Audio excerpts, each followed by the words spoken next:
Hello and welcome back to the GorillaBiker. And today we're having another little ramble about don't overpay for used motorcycles, you know. And this is something very close to my heart at the moment, since you know, COVID kind of drove prices for everything insane, but it really seemed to hit bikes hard. And the thing is, I think a lot of people are buying things that they don't know they're overpaying for. Obviously I'm in the market for a bike to use for the track and a bit of fun on the road at the moment, so I really am seeing a lot of the stuff that's moving, and can only assume that it is selling for more than I think it's really a fair price for it. So if you want to, you know, hear me discuss about that and then discuss yourself in the comments, please do stay tuned, and we'll talk about it. And aside from that, I do want to say thank you to everyone who has recently expressed messages to me, mainly on Instagram, saying it was good to see rambles back more frequently. Rambles are a funny one. They're actually some of my favorite to record, because obviously I just get to talk to everyone on the way home from work, which is obviously pleasant. But I was kind of worried that, you know, there weren't the most interesting scenery wise, so I wasn't sure that people enjoy them. But based off the fact that, you know, I've gotten as many messages about it, which hasn't really ever happened before about any other video type, I appreciate it. I just wanted to say that I really do appreciate the fact that, you know, you've been interested in them and you know, actually thought to message me to say that you like them. I appreciate it a lot. It means more than, you know, that to hear that people genuinely enjoy a video type, because it's, I mean, YouTube is a strange beast. Thank you. It's kind of hard to tell a lot of the time with different video types or whatever else. Now, you immediately sprang to mind as someone who's on the phone, so I'm going to do this. I never trust anyone who drifts around their lanes or whatever else. It's just like, not for me, thank you, I'm not staying near you.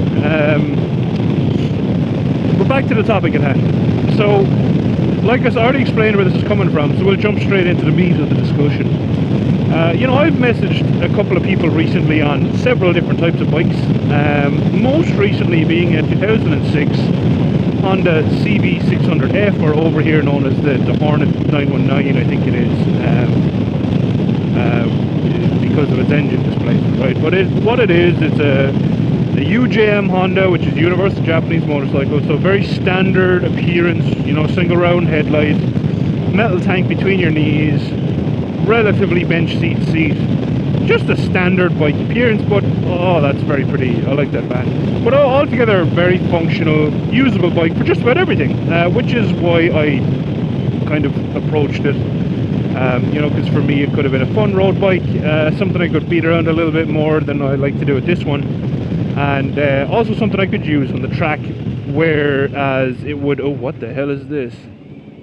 Okay, rear brake only here. This is all wood chipping, is it? Okay, whoever did that's a dick. You know, it would have just been a nice kind of not sports bike position track bike that me as a taller human could have used. A little bit more comfortable to say than some of the bikes I've previously used on track. Now, obviously a Gixxer, I want another Gixxer 750 at some point, but at the moment they are actually one of the ones that I do feel are overpriced, so we'll go through that in a second. But the Honda, it was listed for $4,000. I'll try share a picture if I took screenshots, because it's since been sold, which is what spurred this from discussions with my patrons.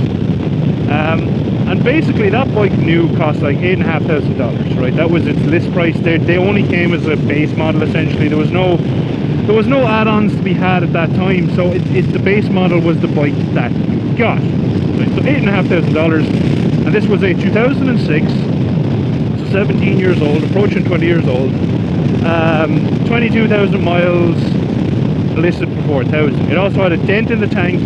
It had these horrible aftermarket rear indicators, or blinkers as they call them over here, and cheap looking stubby aftermarket exhaust, which you just know were going to sound way too loud and be horrible and would have had to be changed as well. And all of that aside, I made an offer of $2,500, which would have been negotiable. I mean, I would have probably went up to $2,800, but I thought that was a fair price for that bike. Now the seller never got back to me, which is fine. I understand some people get offended in their brains when someone offers underneath their asking price. But I did genuinely felt that's what the bike was worth, because, and this is where I don't want people to get bitten, especially if you're a new rider. If you're buying a used bike, which, let's face it, most beginner riders buy used bikes, okay? The nice thing about used bikes is they're generally more affordable in a cash budget sense, right? So what available cash do you have, you can buy a used bike for set amount, right? The downside to used bikes is, even if a bike has been well looked after in regards oil changes, spark plug changes, which most people don't actually do, air filter changes, which most people don't actually do, and everything else, you're still going to need to do, similar to what I did with CB750 that I bought recently, you know, spark plugs, air filter, oil filter, chains, sprockets, more than likely stuff like that. You know, I had to do the wheel bearings on it. What I had to do with front wheel bearings, I did the rear wheel bearings to be safe. That's common to a lot of used motorcycles. Most used motorcycles I've seen, nobody's touched the front forks on them. They've never been rebuilt. The oils have never been changed. The seals are old. They're cracking. They've never been touched. The shock's never been touched. It's nearly 20 years old. It's been used. It's been abused. It's been left sitting. A lot of the time, tires haven't been changed. And this is really why, you know, I feel that prices are just, well, look, I understand inflation. I get it, right? But the thing is, if you're a beginner in particular, just don't pay what's out there at the moment. If it means you have to wait an extra 3, 4, 5, 6 months to buy a bike, please do. Just be patient, because if you buy something, and this is where my big issue comes in, right? If someone doesn't know, and someone buys a bike that needs work, and they're not capable of doing that work themselves. So let's use that Honda Hornet, for example. Just, it's the example for this video, right? Someone buys that for $4,000. Now the tires looked okay in it, so let's scratch that off. But if it needed tires, it's going to be at least $300, right? Chain and sprockets, they cost like $140, $150 to your door. That's going to be at least $250 altogether with labor and the parts to get those changed. At least. I actually don't know how much they cost. I've always done it myself. Spark plugs, the plugs are cheap, the labor's not. So you see where I'm going. Very quickly you could end up at $5,500, which as a beginner, and the whole purpose you bought that used bike was, you know, affordability, you can see you're quickly going into a hole of money that you don't want to spend in the first place. Especially if you compare it to, as a beginner. Now, I don't think a beginner should be on a CB600F. They're quite a fast bike.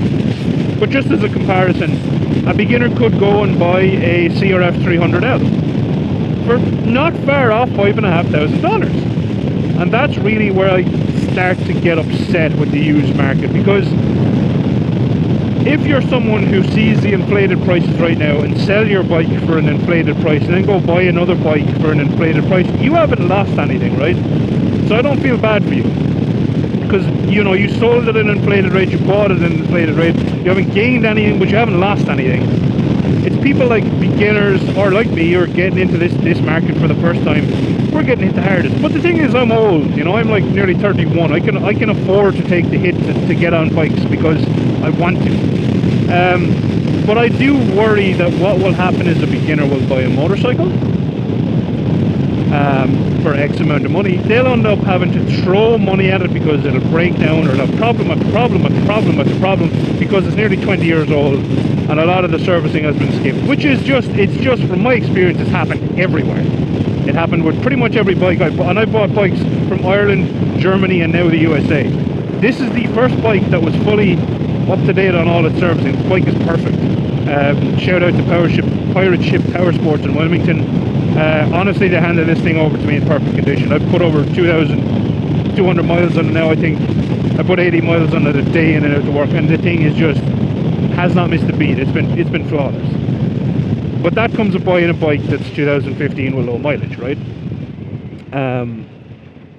And even at that, the front tire on this needs to be changed because it's original. People over here have different thoughts on tires than people at home do. So, you know, it is what it is in that case, right? I'm not concerned about it. So that's kind of, and I'm really looking to get conversation going about this in the comments, because do you think I'm being harsh? You know, for instance, like Gixxers that are 2005, 2006, 20 to 30,000 miles on them, they're not in perfect condition, and people are advertising them for $5,000 to $7,000. That's nuts. A new one out the door is going to cost you like 13, 12, 13. It's just not, that's just not an okay used price, especially from a private seller. It's just, you know, none of these have service histories. None of them are in perfect condition, paint-wise and colour-wise. A lot of them have different fairings on them, which means it's probably been crashed, and they still think their sports bike's worth that much.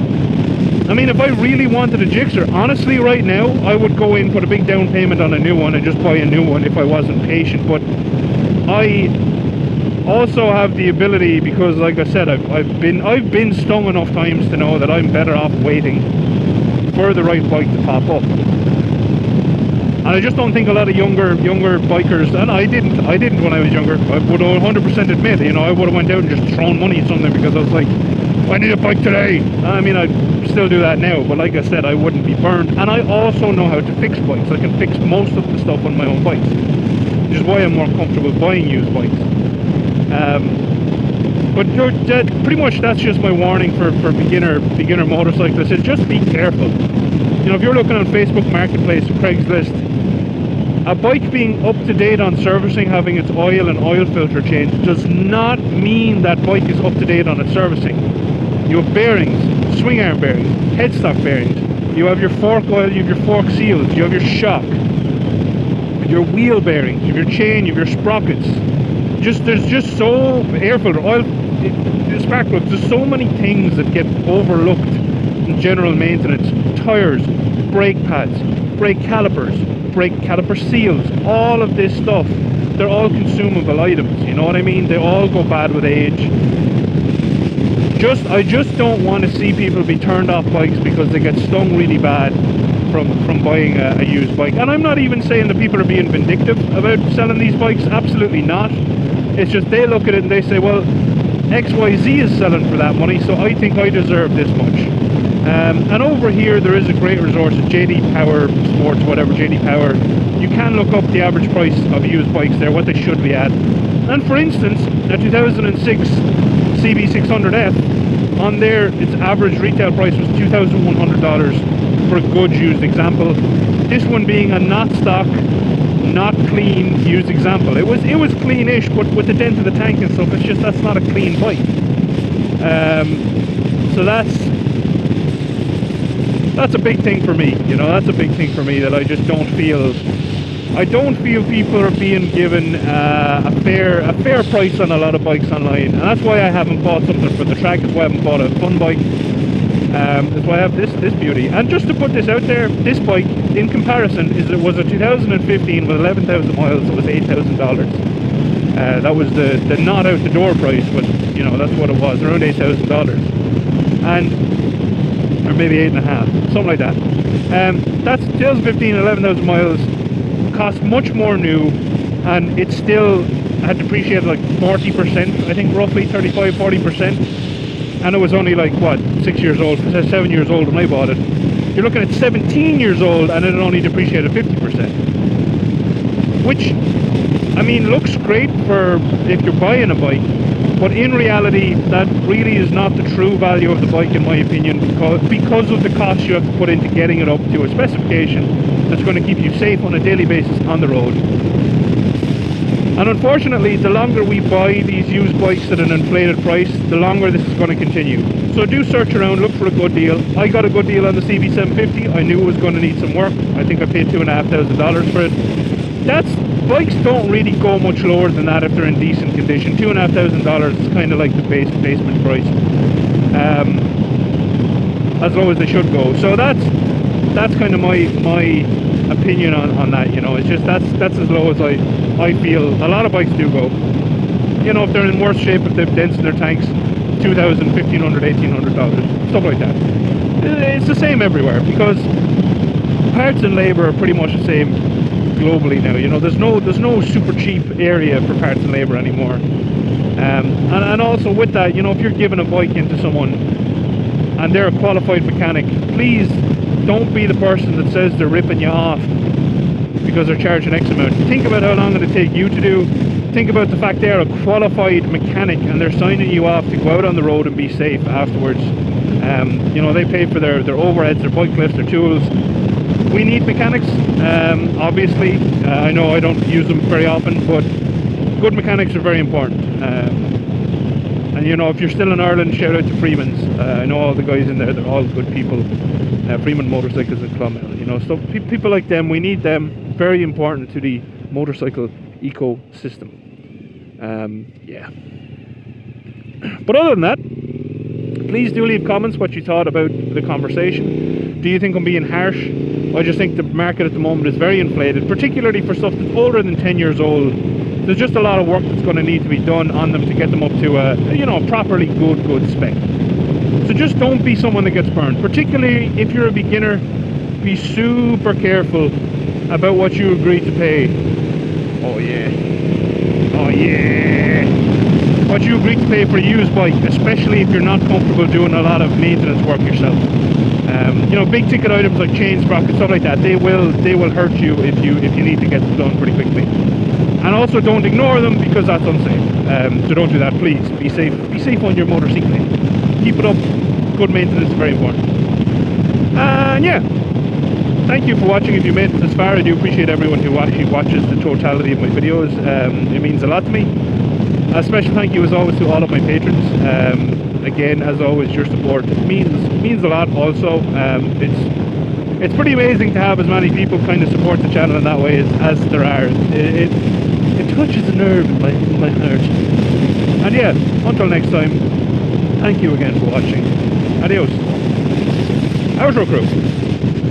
What is the most overpriced model of motorcycle you've seen around at the moment, out of interest, in your area? Let me know where your area is, and let me know, is it like sports bike, ADV, whatever else. I think for me over here, it's definitely sports bikes in this region, North Carolina. For some reason, people think that older, crashed sports bikes are still worth a lot of money.